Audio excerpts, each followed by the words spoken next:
जय Hind everyone, welcome back to my channel. This is Shivangi Bhatt और आज की वीडियो में हम लोग बात करने वाले हैं कि all India guard of honour के सिलेक्शंस रिपब्लिक डे कैंप में जब आप फाइनल डीजी में पहुंच जाते हो, राइट, आपका जनवरी के मंथ में वहाँ पे आपकी कैसे लिए जाते हैं, क्या चीज़ें आपको पता होनी चाहिए and so on and so fourth, right. तो देखो, सबसे पहले तो आपको ये चीज़ जानना इंपॉर्टेंट है कि जो गार्ड है, राइट, गार्ड ऑफ ऑनर है, ये अपने आप में एक बहुत प्रेस्टिजियस इवेंट है। जैसे आपका रिपब्लिक डे कैंप के अंदर अलग अलग इवेंट होते हैं, राजपथ इवेंट है, आपका बेस्ट क्रेडिट इवेंट है, ऐसी करके आपका एक all India guard of honour भी एक इवेंट है। ठीक है, ये आपका इवेंट काफ़ी ज़्यादा प्रेस्टिजियस है, as I told you before, क्योंकि इसमें आपको काफ़ी सारे dignitaries, in fact important dignitaries of India, उनको गार्ड चढ़ाने का मौका मिलता है जो शायद ही कभी मिले किसी को अपनी ज़िंदगी में या अपनी एनसीसी जर्नी में भी नहीं मिलता, राइट।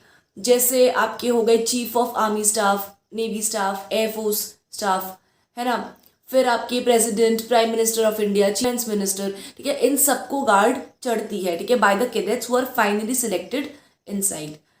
तो ये आपकी चीज़ें हैं, ठीक है। आपका जो सिलेक्शन है ये आपका राजपथ से पहले लिया जाता है, ये आपका ना, जैसे आप डीजी पहुंच जाते हो, राइट, 1 2, तो ये ऐसे ही आपका स्टार्टिंग में ले लिया जाता है। तो चलिए अब बात करते हैं कि कैसे कैसे वो आपको सिलेक्ट करते हैं जब फाइनल डीजी में पहुंच जाते हो। आपके जो आपके सिलेक्शन ऑफिसर हैं, जो आपको देखकर सिलेक्शन लेंगे, वो यूजुअली क्या देखते हैं, आपका देखते हैं सलामी शस्त्र की जो मूवमेंट है ना, वो आप कितना परफेक्ट कर रहे हो, और आपका जो मार्चिंग है, आप कैसे राइफल को लेके मार्च कर रहे हो, क्योंकि बहुत कैडेट्स ऐसे होते हैं कि जब वो राइफल को उठा के मार्च करते हैं तो उनकी मार्चिंग बिगड़ जाती है, ठीक है, उनका हाथ पैर सही से नहीं जाता, राइफल को सही से कैरी नहीं कर पाते, तो ये चीज़ें देखी जाती हैं। इसके बाद आपका टर्नआउट भी एक बहुत इंपॉर्टेंट रोल प्ले करता है आपका AIGOH के सिलेक्शन में। फाइन, आपका टर्नआउट देखो अच्छा होना चाहिए, क्योंकि आपका गार्ड में क्या होता है, गार्ड में आप कुछ ऐसे एक्शन तो नहीं करते हो, आप नॉर्मल चल के आते हो, अपनी फाइल में लग जाते हो, उसके बाद आपको नॉर्मल गार्ड चढ़ा के वापस जाना होता है। तो इसके लिए इस चीज़ में आपका टर्नआउट बहुत इंपॉर्टेंट होता है। तो रिमेंबर, ठीक है, अपना टर्नआउट अच्छा रखने का, स्पेशली जो नेवी की यूनिफॉर्म है ना, वो तो वाइट है, तो वो और गंदी हो जाती है, तो उसका या तो आपके पास अलग अलग पेयर होने चाहिए, जैसे आपके पास 2 या 3 पेयर है यूनिफॉर्म के, तो कोई दिक्कत नहीं है, otherwise you have to wash it frequently.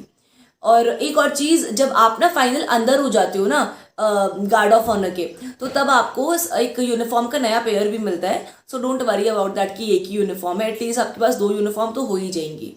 चलिए बात कर लेते हैं कि आपके कमांडर और पायलट्स का सिलेक्शन किन बेसिस पे होता है।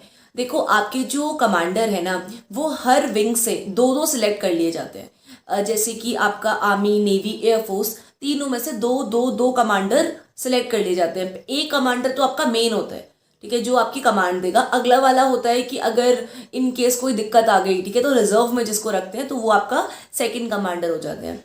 उसके बाद देखो, जब आपके वैसे यूजुअली जो आपकी कमांड देते हैं वो तो आपके आर्मी की कमांडर ही देते हैं। जैसे अगर आपके चीफ मिनिस्टर की विजिट है, डिफेंस मिनिस्टर की विजिट है, फाइन, आपका मेनली तो आर्मी के देते हैं, लेकिन जो आपकी नेवी और जो एयरफोर्स के जो कमांडर सेलेक्ट करे जाते हैं, जब नेवी के चीफ की विजिट होती है और जब आर्मी के चीफ की विजिट होती है, तब वो लोग कमांड देते हैं, ठीक है, वो मतलब मेन कमांडर की जगह पे लगते हैं। फिर देखो, ऐसा नहीं होता कि आपके जो कमांडर हैं अगर आपको बना दिया, ठीक है, तो आपको मौका ही नहीं मिलेगा, सिर्फ ऐसे ही बना के रख दिया, ऐसा नहीं है, क्योंकि विजिट्स काफ़ी सारी होती हैं, चीफ मिनिस्टर की होती है, डिफेंस मिनिस्टर की होती है, prime minister, president, there are lot of dignitaries who visited, ठीक है। तो ऐसा नहीं है कि मुझे बना के खड़ा कर दिया, अब तो मेरी बारी नहीं आने वाली, ठीक है, आपकी बारी कहीं ना कहीं आई जाएगी, मौका मिल जाएगा आपको। फिर अब बात करते हैं पायलट्स की। देखो, पायलट्स आपके 4 मेन सेलेक्ट करे जाते हैं, 2 SDs, 2 SWs, ठीक है। आपके जो पायलट्स होते हैं उनकी चीज़ देखी जाती है, उनका टर्नआउट कैसा है, उनकी ड्रिल कैसी है, और उनकी धीरे चाल कैसी है। इन 3 चीज़ों के बेसिस पे आपको एक पायलट, ठीक है, वो करते हैं, नियुक्त करते हैं। और देखो, आपकी थोड़ी हाइट एक क्राइटेरिया मैटर करता है, ठीक है, आपकी हाइट कैसी है, और आपका एक फेस कट भी थोड़ा मैटर करता है। वैसे मेन तो देखो, इफ़ यू आर गुड, अगर आपकी ड्रिल काफ़ी अच्छी है, कमांड काफ़ी, ठीक है, तो ये चीज़ें अच्छी हैं तो आपको ऑटोमेटिकली मिल जाता है। लेकिन एक थोड़ा कहते हैं ना कि कहाँ कहाँ पे थोड़ा बहुत चीज़ें एक रोल प्ले करती है, तो वो चीज़ें ये हैं। फिर आपके पायलट्स का काम क्या होता है, जैसे जब आपके प्राइम मिनिस्टर, ठीक है, प्रेसिडेंट, ये लोग आते हैं, तो तब आपके 4 पायलट्स उनके आसपास होते हैं और वो उनको लेके आते हैं, ठीक है, टिल द फाइनल स्पॉट, जहाँ पे मतलब गार्ड को वो देखते हैं ना कि गार्ड का निरीक्षण करते हैं, वहां पे आपके पायलट्स लाके उनको छोड़ते हैं। देखो जो आपकी डिग्नेटरीज विजिट करती हैं राइट, तो आरडीसी, तो उन्हें कौन कौन आपका शामिल है? आपके सबसे पहले तो वाइस प्रेसिडेंट आते हैं, ठीक है, फिर आपके दिल्ली के चीफ मिनिस्टर आते हैं, फिर आपके डिफेंस मिनिस्टर, डिफेंस सेक्रेटरी, ठीक है, फिर आपके तीनों जो चीफ हैं, ठीक है right, your army chief, navy chief, air staff जो चीफ है ये आते हैं, ठीक है। तो ये लोग आपकी मेनली विजिट करते हैं। और इसके बाद एक बहुत इंटरेस्टिंग फैक्ट कि आपको क्या मिलता है at the end, guard of honour करेगा तो आपको एक ब्लू कलर का बैच होता है जिसको नीला बिल्ला भी बोलते हैं, ठीक है, वो मिलता है। और ऑनेस्टली यार बहुत प्यारा बिल्ला होता है, ठीक है। जैसे आपका जो आरडीसी, जैसे आप अगर आरडी करोगे, ठीक है, तो उसका तो आपको 7 कॉर्नर मिलेगा ही मिलेगा, जो आपकी राइट तरफ नेम प्लेट की जस्ट नीचे लगता है। और उसके साथ में अगर आपने गार्ड ऑफ ऑनर भी मतलब इवेंट में पार्टिसिपेट करा है तो आपको उसके साथ में एक नीला बिल्ला मिलता है, ठीक है, ब्लू कलर का बैच मिलता है।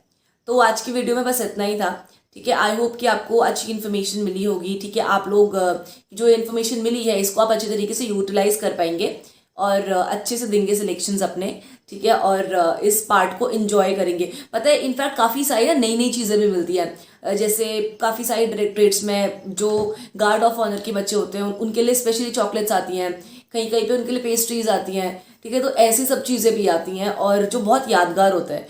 और ये आप सोचो ना कि एक मोमेंट जिसमें आप इतने टॉप डिग्नेटरीज को, वेरी वेरी इंपॉर्टेंट पर्सन्स को इंडिया के, इनको आप गार्ड चढ़ा रहे हो यार, लाइफ कहीं नहीं मिलता ऐसा मौका। सोचो एनसीसी के अंदर भी आके you are getting this much, so it is a brilliant opportunity. और मेरे को ऐसा लगता है कि ऐसी अपॉर्चुनिटी के लिए तो यार it is worth fighting for, it is worth doing hard work for, right.